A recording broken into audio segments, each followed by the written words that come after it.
Hi everyone. Chicken pox ഒരു herpes RNA വൈറസും കൊണ്ടാണ് ഉണ്ടാകുന്നത്.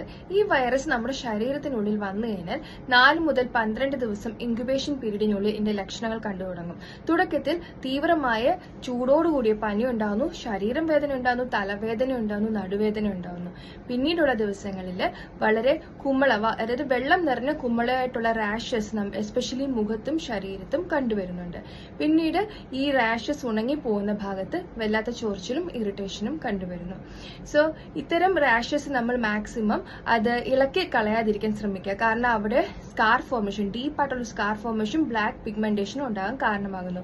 വൺസ് ഒരാളിൽ ചിക്കൻ പോക്സ് ഇൻഫെക്റ്റഡ് ആയിക്കഴിഞ്ഞാൽ അതേ ഫോമിൽ തന്നെ ചിക്കൻ പോക്സ് ഫ്യൂച്ചറിൽ വന്നില്ലെങ്കിൽ തന്നെയും ഇത്തരം ഹിഡൻ ആയിട്ടുള്ള ഈ വൈറസ് വന്നിട്ട് ഷിംഗിൾസ്, ഹെർപ്പിസ് സോസ്റ്റർ പോലുള്ള ചില കോംപ്ലിക്കേഷൻസ് കണ്ടുവരുന്നു.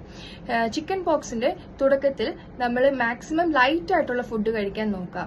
കഞ്ഞിയുടെ രൂപത്തിൽ ഉപ്പിട്ട് കഞ്ഞിവെള്ളം കുടിക്കുന്നതൊക്കെ നല്ലതാണ്. പിന്നീട് പനി ഒന്ന് മാറിയതിന് ശേഷം നമുക്ക് ലൈറ്റ് ഫുഡ് കഴിക്കാം, ഫ്രൂട്ട്സ് കഴിക്കാം, ധാരാളം വെള്ളം കുടിക്കുക, കരിക്കൊക്കെ കുടിക്കുക. അത് ക്ഷീണം മാറ്റാൻ സഹായിക്കും. മാക്സിമം പരിപൂർണമായിട്ടുള്ള വിശ്രമമാണ് ഇതിന് ആവശ്യം. സോ ഈ ഒരു ഇൻഫർമേഷൻ എല്ലാവർക്കായിട്ട് ഷെയർ ചെയ്യുക. Thank you.